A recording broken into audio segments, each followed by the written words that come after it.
Godrej group के shares लगातार perform कर रहे हैं। कल हमने गोदरेज कंज्यूमर्स के अर्निंग्स देखे, अर्निंग्स के बाद 10% का मूव देखा।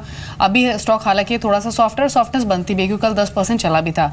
गोदरेज इंडस्ट्रीज अभी भी 2% की स्ट्रेंथ दिखा रहा है और गोदरेज प्रॉपर्टीज में भी 1% का मूव है। ये गोदरेज ग्रुप के स्टॉक्स में अर्निंग ग्रोथ तो हमने कांस्टेंट देखी है धर्मेश, और गोदरेज इंडस्ट्रीज में तो एक एग्रोवेट की लिस्टिंग का भी ट्रिगर है, लेकिन नई पोजीशंस के लिहाज से आपका कन्विक्शन किसके साथ है?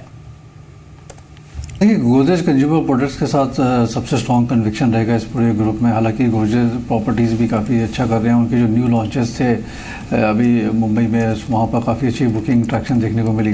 बट ओवरऑल बात करें तो जिस तरीके का इन्होंने कल वॉल्यूम ग्रोथ दिखाया 5% के आसपास गोदरेज कंज्यूमर प्रोडक्ट्स में, और सारे डिविजन्स ने परफॉर्म किया है। सो अभी इंसेक्टिसाइड का डिवीजन हो या फिर हेयर कलर का डिवीजन हो, सोप्स एंड डिटर्जेंट का डिवीजन हो, सब में काफ़ी अच्छा ट्रैक्शन मिला। और इनपुट जो है कॉस्ट है वो अभी आने वाले समय में दिखता नहीं कि वहाँ पर कोई ख़ास इनको परेशानी आएगी। एट द सेम टाइम जिस तरीके का इकोनॉमिक ग्रोथ देखने को, मतलब रुझान जो चालू हुआ है जिस तरीके से, और अगर मानसून भी अच्छे रहे, so they would be able to take price hike, inflation को बीट करेंगे प्राइस हाइक लेते हुए। सो ब्लेंडेड रिलेशन भी अप रहेगा। सो इनकी जो विजिबिलिटी है और जो ट्रैक्शन इन्होंने दिखाई है Tier 2 and Tier 3 kind of cities में, वहाँ पर मुझे लगता है कि आराम से 20 से 22% का इनका टॉप लाइन और बॉटम लाइन ग्रोथ मेंटेन रहेगा। So as a group almost सारे ही स्टॉक्स में बाई की मतलब सलाह बनती है। But Godrej consumer products top pick रहेगा इसमें से। इस बीच एक बार जो कल लिस्ट हुआ ना एसचैंद, उसको देख लेते हैं। ये करीब 1.5% नीचे है। इशू प्राइस के तो खैर चलिए नीचे है, 670 जो इशू प्राइस था उसके नीचे ही है। तो खैर अब ये बुरी खबर ही आई यहाँ पर, तो अगर किसी ने इन्वेस्ट किया होगा तो। लेकिन अच्छी खबर है हुडको के इशू पर, जहाँ पर बहुत अच्छा सब्सक्रिप्शन देखने को मिला है। हरी, इन दोनों पर आपका व्यू? एसचैंद अब खैर देखिए वो तो कोई एपेटाइट तो थी नहीं, कल भी हमने बाइंग देखी नहीं इशू प्राइस के नीचे भी जब ये गया, और दूसरा हुडको, दोनों पर आपका व्यू क्या है? देखिए, एसचैंद एक पब्लिशिंग कंपनी है और पब्लिशिंग कंपनीज को वैसे भी कोई खास मार्केट में मिला नहीं है। हमने नवनीत के केस में भी देखा, ये कंपनी सालों तक एक ही प्राइस रेंज में फंसा रहा और अभी पिछले 1-2 साल में थोड़ा आउट परफॉर्मेंस दे रहा है। तो एसचैंद पे हम पहले भी even before the IPO were quite cautious.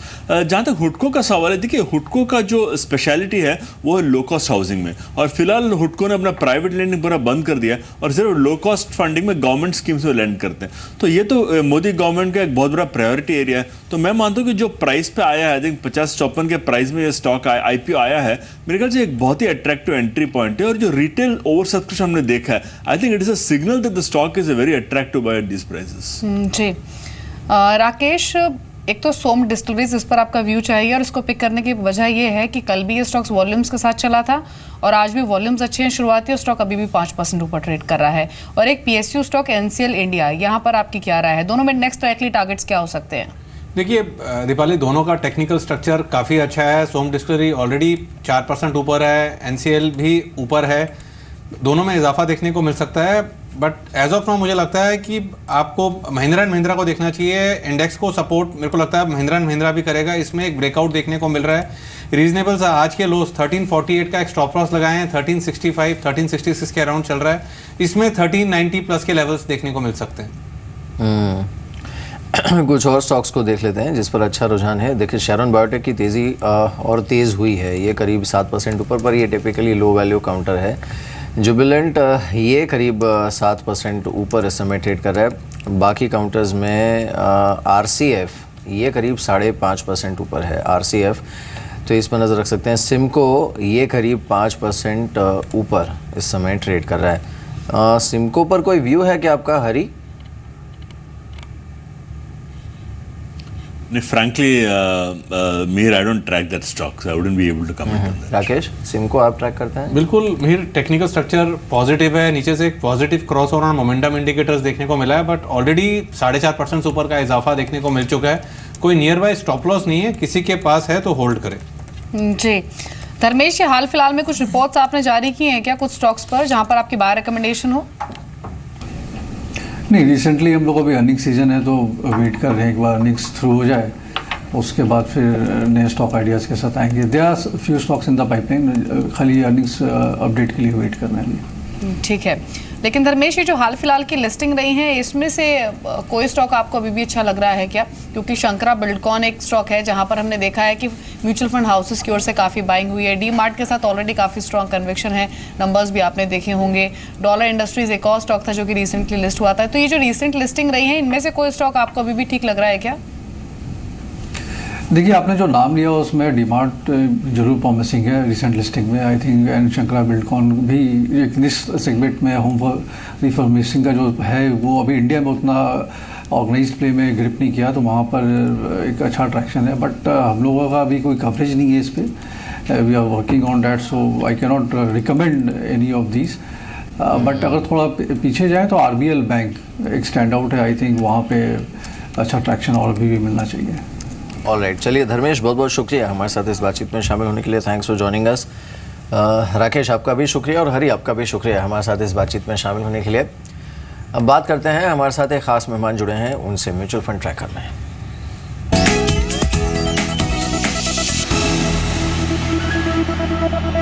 एक खास मेहमान हमारे साथ हैं, नवनीत मुनोत हमारे साथ जुड़े हैं SBI IMF से। नवनीत, मॉर्निंग टू यू, शुक्रिया इस बातचीत में शामिल होने के लिए। एंड सबसे पहले तो चलिए बड़ा ही बेसिक सवाल जो आई थिंक दिन में कम से कम 50-100 बार आप सुनते होंगे कि इस समय बाजार आपको कैसा लग रहा है?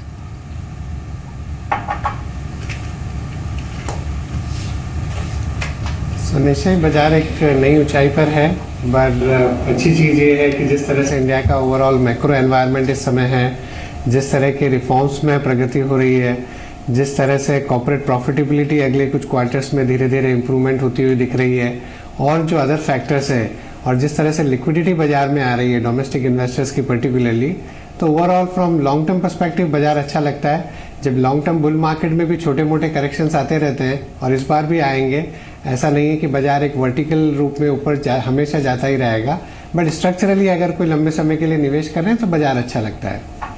जी नवनीत, इस साल की शुरुआत से ही ऑलरेडी एक स्ट्रॉन्ग रनअप हम देख चुके हैं। जैसे आपने भी कहा कि अभी कंसोलिडेशन है जो कि हेल्दी साइन है, लेकिन ये बताइए इस साल के अंत तक या फिर कहें दिवाली तक क्या हम एक्सपेक्ट कर सकते हैं कि निफ्टी 10,000 या फिर उसके बियॉन्ड जाए? इस बार दिवाली मनाने का मौका मिलेगा क्या? सो 10,000 का मतलब करीब 10% से भी कम हो गया यहाँ से।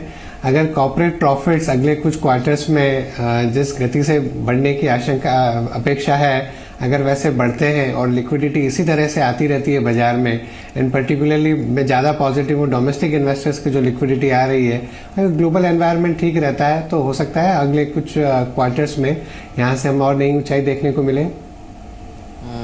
बिल्कुल, लेकिन नवनीत एक बात बताइए, अब इन लेवल्स पर, और मैं तो पिछले इनफैक्ट 2-3 महीने से देख रहा हूँ, अब अनफॉर्चुनेटली अगर किसी ने इन्वेस्ट नहीं किया था और किसी के हाथ से मोमेंटम निकल गया है जो फेब के बाद से अब तक देखने को मिला, तो he has got into that naysayer category who is constantly looking at valuation, और उसे लगता है कि नहीं मार्केट महंगा है, अब नीचे आएगा, अब नीचे आएगा। अनफॉर्चुनेटली उसे तो ऑब्लाइज किया नहीं है मार्केट ने। If at all corrections have happened, largely there been time wise corrections, और उसमें कंसोलिडेशन ज़्यादा ही हुआ है rather than the price correction. दूसरा, IPO मार्केट की वाइब्रेंसी आप देखिए। नाउ इनफैक्ट पिछले दिनों भी कुछ बड़े जानकार जिनसे हमारी बात हुई, उनका यही कहना था कि ग्लोबली क्राइसिस बढ़ी तो इंडिया में हो सकता है कि और अच्छा परफॉर्मेंस देखने को मिले और बाइंग देखने को मिले। तो फंडामेंटली आपको क्या लगता है, अब Indian market in terms of the valuation जो पिछले 10-15 सालों से हमने देखी है, उसकी तुलना में क्या हम एक नई टेरिटरी में एंटर कर रहे हैं जहां पर valuations will be slightly higher, supported by visibility and growth? So valuations definitely historical average की अपेक्षा ज़्यादा है, पर उतने नहीं है जितने जो प्रीवियस बुल मार्केट का पीक था। अगर सन 2000 में देखें, 92 में देखें, या 2007 के एंड में देखें, वैसे वैल्यूएशंस नहीं है। ऐसा कोई कोरिलेशन नहीं है कि हर वर्ष जितनी कॉर्पोरेट प्रॉफिट की ग्रोथ आए उतना ही मार्केट चले, मतलब ये फिक्स डिपॉजिट की जैसे इक्विटी मार्केट लीनियर फैशन में रिटर्न नहीं देता है। कुछ साल ऐसे होते हैं जब कॉर्पोरेट प्रॉफिट्स नहीं बढ़ रहे हैं लेकिन मार्केट पहले बढ़ जाता है क्योंकि मार्केट फॉरवर्ड लुकिंग होता है। कुछ वर्ष ऐसे होते हैं जब प्रॉफिट्स तेज बढ़ते हैं बट थोड़ी पीई डी रेटिंग हो जाती है, मार्केट कम रिटर्न देता है। तो ये अभी एक ऐसा समय है जहां पर प्रॉफिट्स अगले कुछ सालों में बढ़ेंगे लेकिन मार्केट ने काफ़ी रिटर्न दे दिया है। बट अगले कई वर्षों तक अगर नॉमिनल जीडीपी की लाइन में अगर कॉर्पोरेट प्रॉफिट्स बढ़ते हैं 12-13% बढ़ते हैं और रिटर्न एक्सपेक्टेशंस इन्वेस्टर्स की कम हो रही है, वो एक अच्छी चीज़ है क्योंकि एफडी की रेट अगर नीचे आती जा रही है, अगर इंटरेस्ट रेट्स कम हो रहे हैं तो आपका जो एक्सपेक्टेड रिटर्न है, जो रिस्क प्रीमियम होता है इक्विटी ओनरशिप का, वो रिस्क प्रीमियम भी कम हो रहा है। तो उसकी वजह से भी आप जस्टिफाई कर सकते हैं हायर पी। और दूसरे जो स्ट्रक्चरल फैक्टर्स हैं ग्रोथ के, उनको अपन अलग से डिस्कस कर सकते हैं कि क्या चीज़ें ऐसी है जो मार्केट देख रहा है कि अगले कई वर्षों में काफ़ी ग्रोथ दे सकती है इंडिया को और मार्केट को अलग ऊंचाई पर ले जा सकती है। जी, इनफैक्ट नवनीत आपसे और भी बातचीत करेंगे और ये जानेंगे कि आप एलोकेशन अभी बढ़ा कहाँ रहे हैं, लेकिन इस बीच यहाँ से सीधे रुक कर लेते हैं सुपर शेयर का।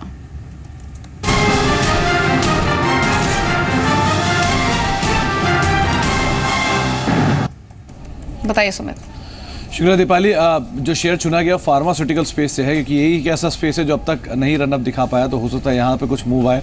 ग्रैन्यूल्स इंडिया को चुना है, कंपनी के नंबर्स इस क्वार्टर के अच्छे आएंगे क्योंकि कंपनी ने कुछ ANDAs फाइल किए थे, उनका अप्रूवल कंपनी को मिला भी है और आने वाले समय में मिल भी सकता है। करीब 4 और अप्रूवल है जो कि पेंडिंग है। 6 इन्होंने ANDAs फाइल किए थे और 2 के अप्रूवल मिल चुके हैं। 4 के अप्रूवल और FY18 की शुरुआत में आने का अनुमान लगाया जा रहा है। इसके अलावा कंपनी के नंबर्स के साथ साथ जो दूसरे बड़े ट्रिगर हैं वो यही कंपनी का प्रोडक्ट मिक्स काफ़ी साउंड है, जिसकी वजह से कंपनी की जो कैश फ्लो है वो इंप्रूव हुए और ओवर पीरियड ऑफ टाइम एक अच्छे नंबर्स कंपनी तरफ से आते हुए दिखाई पड़े हैं। इसके अलावा और जो क्रूशियल चीज़ें वो है ओमनीकेम का एक जेवी। कंपनी ने इस जेवी के तहत 150 करोड़ रुपए के आसपास रेवेन्यू पिछले साल जनरेट किया था। अब 250 करोड़ रुपए के आसपास की प्रेडिक्शन बताई जा रही है FY18 के लिए। यह आंकलन है कि FY18 तक करीब 250 करोड़ रुपए के आसपास के आय यहाँ पर आ सकती है ओमनीकेम की कंपनी की जेवी के साथ। इसके अलावा कंपनी की जो रिसेंट इकाई यानी कि वाइजैग इकाई के ऊपर जो कैपेसिटी एडिशन कर रही है कंपनी, उसका इंप्लीमेंटेशन भी FY18 तक आता हुआ दिखाई पड़ेगा। जिन भी रिपोर्ट्स को रेफर किया जा रहा है उन सबका यह मानना है कि FY17 एक कंसोलिडेशन वाला ईयर था और FY18 के फर्स्ट हाफ से एक टर्न अराउंड जैसी पिक्चर जो है कंपनी क्रिएट होते हुए दिखाई पड़ सकती है। वैल्यू वाइज भी देखिए तो करीब 22 रुपए के आसपास कैश EPS एक अच्छा कैश फ्लो कंपनी जनरेट कर रही है और अदरवाइज भी करीब 12 से 13 रुपए की EPS FY18 के लिए और 11 के मल्टीपल पे शेयर कामकाज कर रहा है। निर्मल बैंक की एक रिपोर्ट को रेफर किया जा रहा है, उनका मानना है करीब 165 रुपए तक की चाल भी शेयर में देखने को मिल सकती है। ऑल राइट, चलिए तो ये काउंटर है जिस पर आप नज़र रख सकते हैं।